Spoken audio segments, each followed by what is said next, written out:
2025 সালের প্রথম 10 মাসে বাংলাদেশে প্রায় 4105টি ধর্ষণ এবং 3554টি খুন নথিভুক্ত হয়েছে বলে পুলিশ সদর দপ্তরের একটা তথ্য প্রকাশ হয়েছে। প্রথমে আমরা দোয়া করি যে এই ছোট্ট রামিজ স্যার আব্বা আম্মাকে আল্লাহ তাআলা সবরে জামিল দান করুন। 2 নম্বর বিষয়, গত এক বছরে বাংলাদেশে যদি 2025 সাল গত বছর যেটা শেষ হয়ে গেছে এটার হিসাব করেন, আমি কালকে থেকে অনেক ঘাটাঘাটি করলাম যে কি পরিমাণ বিশৃঙ্খলা এবং এই ধরনের ঘটনা, এক রামিসার ঘটনা সোশ্যাল মাধ্যম বা নিউজে এসেছে, শত শত রামিসারা এরকম আড়ালে থেকে গেছে যাদের কথাগুলো নিউজে আসে নাই, সোশ্যাল মাধ্যমে আসে নাই। দেখেন 2025 সালের প্রথম 10 মাসে বাংলাদেশে প্রায় 4105টি ধর্ষণ এবং 3554টি খুন নথিভুক্ত হয়েছে বলে পুলিশ সদর দপ্তরের একটা তথ্য প্রকাশ হয়েছে। তাহলে ধর্ষণ কত? 4105টি, আর খুন হচ্ছে 3554টি। আপনি কল্পনা করতে পারেন যে মানুষের মনস্তাত্ত্বিক অবস্থা এবং এই জালেমদের অবস্থাটা কোন পর্যায়ে পৌঁছাইছে। আজকের রামিজ স্যার, কালকে আপনি, পরশুদিন আরেকজন, এভাবেই তো হচ্ছে। এখন এই বিশৃঙ্খলা, এই হত্যাকাণ্ড, এই ধর্ষণ, এগুলো থেকে বাঁচার উপায় কি?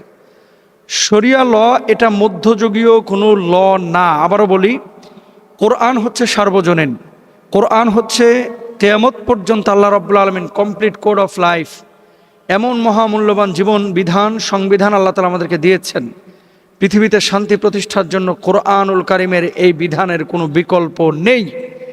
এখন আপনি শরিয়া আইনকে যদি বলেন, হয়তোবা রাজনীতিবিদরা অনেক সময় একটা বোঝাইতে চায়, আমরা বুঝি, আর একটা মুখ ফুসকে অনেক কিছু বলে ফেলেন। বুঝে শুনে এই ধরনের কোনো কথা আসলে এটা ইসলাম অনুমোদন করে না। ইসলামিক ল, শরিয়া ল এবং ব্রিটিশ ল এটা যোজন যোজন পার্থক্য।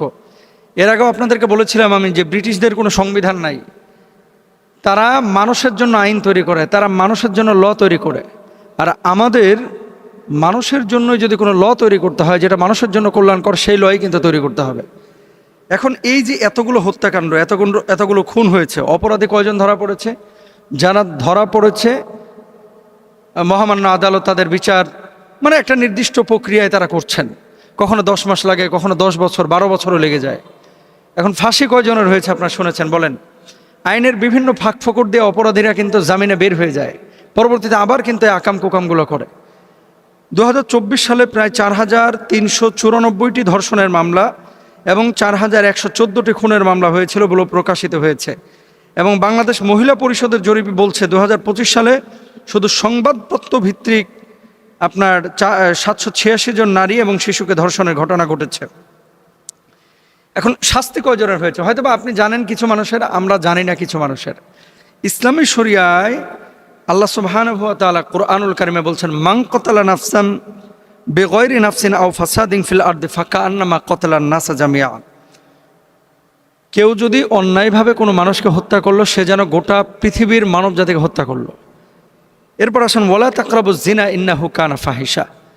স্বেচ্ছায় বিবাহ বহির্ভূত জেনা, ব্যভিচার, এগুলো তো স্বেচ্ছায় নিষিদ্ধ। এখন অন্যায়ভাবে কেউ যদি করে থাকে তাহলে তার ব্যাপারে শরিয়ার বক্তব্য কি?